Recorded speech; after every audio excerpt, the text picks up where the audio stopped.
특히 또 최근에 이 환경에 대한 관심이 굉장히 뜨겁잖아요. 문재인 대통령이 2050년까지 탄소 중립을 목표로 나아가겠다라고 강조를 하기도 했습니다. 이게 어떻게 보면 쉽게 말하면 그 탄소 제로를 말하는 거잖아요.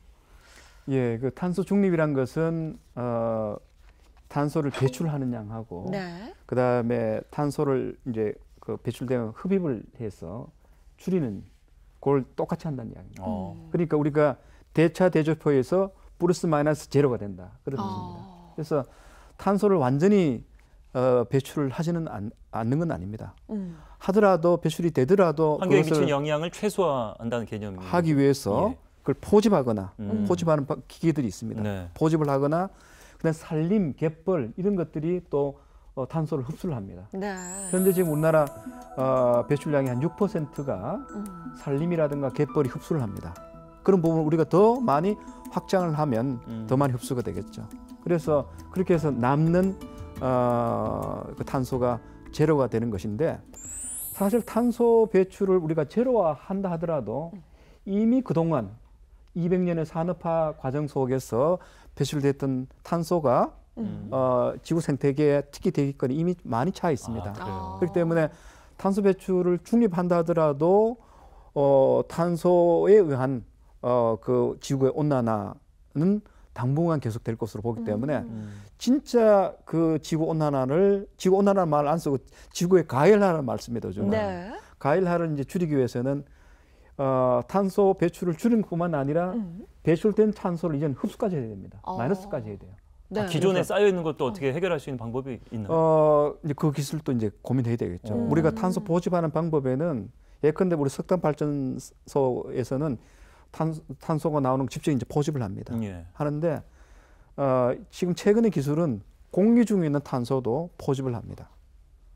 그걸 우리가 다이렉트 에어 캡처라고 부릅니다. 빨아들여서 골라내서 맑은 공기를 이렇게 에어컨디셔너처럼 한다는 아니, 그건 탄소만 골라내는 거예요. 탄소만 골라내. 예, 탄소만 골라내는데 그거는 탄소를 없애기 위한 목적도 있지만 더 중요한 것은 탄소를 모아가지고 그걸 쓰기 위한 용도입니다. 탄소를 가지고 다른 여러 가지 화학 물질을 만들 수 있죠. 그러면 제품을 만들, 이른바 탄소 산업이라고 들어보셨지 않습니까? 예. 그런 이제 것을 하기 위해서 그런 기술들이 지금 개발되고 있습니다. 네. 이 같은 이유 때문에 그 바이든 미국 대통령도 그렇고 전 세계적으로 지금 탄소 중립을 강조를 하는 건가요?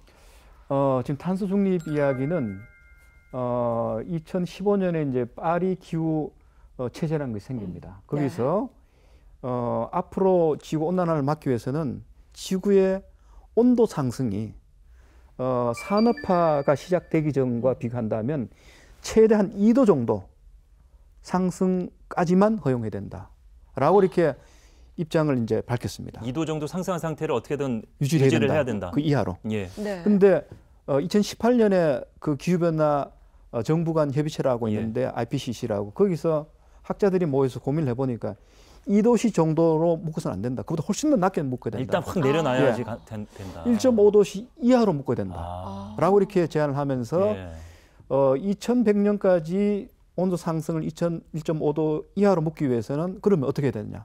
그리고 탄소를 줄여야 된다. 그렇죠. 얼마만큼 줄여야 되느냐. 네. 2050년까지 탄소 배출을 제로해야 된다. 거기서 이제 탄소 중립 이야기가 나오게 되고 그래서 이제 EU라든가 선진국에서는 이미 탄소 배출을 줄여왔기 때문에 더욱더 탄소 배출을 줄이기 위한 결의를 다지고 탄소 배출을 줄이는 것을 계기로 해서 산업을 전반적으로 전환을 시키는 겁니다. 이른바 탈탄소의 탈현대 산업으로 이른바 이제 생태 산업으로 이제 바꾸는 그게 이제 새로운 산업의 어떤 산업화의 기회가 이제 되는 거예요. 그래서 그린 인더스트리의 육성이랄까 그걸 하기 위해서 이제 대대적으로 돈을 쏟아붓는 것을 유럽에서는 그린 딜이라고 부르고 있습니다. 미국에서는 그걸 그린 뉴딜이라고 부르기도 하고 우리 정부도 작년에 그린 뉴딜을 발표했지 않습니까?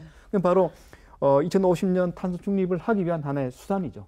재정을 이제 쏟아붓는데 옛날에 이제 뉴딜이라는 것은 돈을 많이 쏟아부어 가지고 토목 사업을 많이 하고 또 뭐 공장도 짓고 해서 일자리를 만드는 것이었습니다만 지금은 재정을 쏟아붓더라도 그 목적이 기후에 대한 어떤 대응을 하는 것이고 그걸 통해서 새로운 녹색 신산업을 육성하는 것입니다. 그래서 그렇게 해서 우리나라 같은 경우에는 이제 미래 세대가 살아갈 새로운 먹거리를 이제 만들어내는 네. 뭐 이제 그런 것이 가능해지겠죠. 예. 네.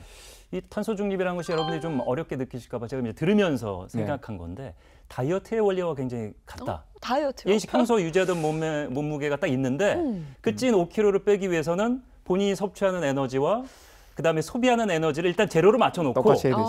운동을 하고 정책을 하고 이러면서 좀 기존에 쌓였던 몸무게를 조금씩 줄여간다. 예. 그러니까 탄소 중립이라는 것이 그런 개념으로 좀 이해하면 되겠다. 예. 그런데 예. 중요한 것은 사실은 그 맞추는 과정에서 지금보다 훨씬 더 줄여야 됩니다. 그러니까요. 그러니까- 5kg가 빠지려면 훨씬 더 많은 노력을 해야 되는 거죠. 더 빼라는 말씀이신가요? 더 빼라는 얘기죠.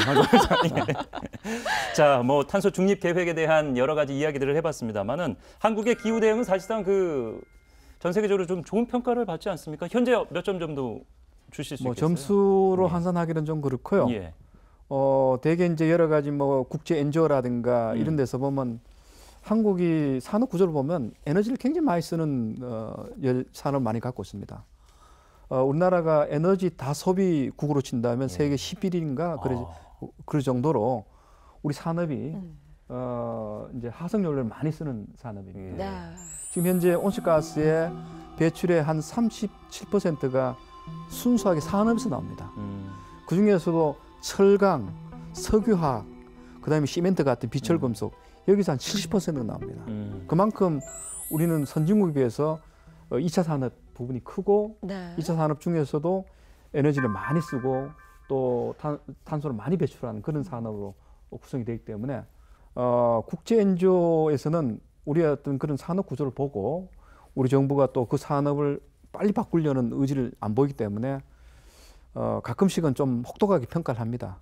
뭐 언론에서 많이 이야기하는 기후 악당국이라는 표현, 뭐 4대 악당국이라는 몇 가지 지표를 가지고 하는 건데 조금은 좀 과한 평가라고 봅니다. 하지만 2020년 작년에 예일대학에서 180개 국가의 환경 성적표를 이제 발표를 했는데 우리나라가 180개 중에서 28등을 했습니다.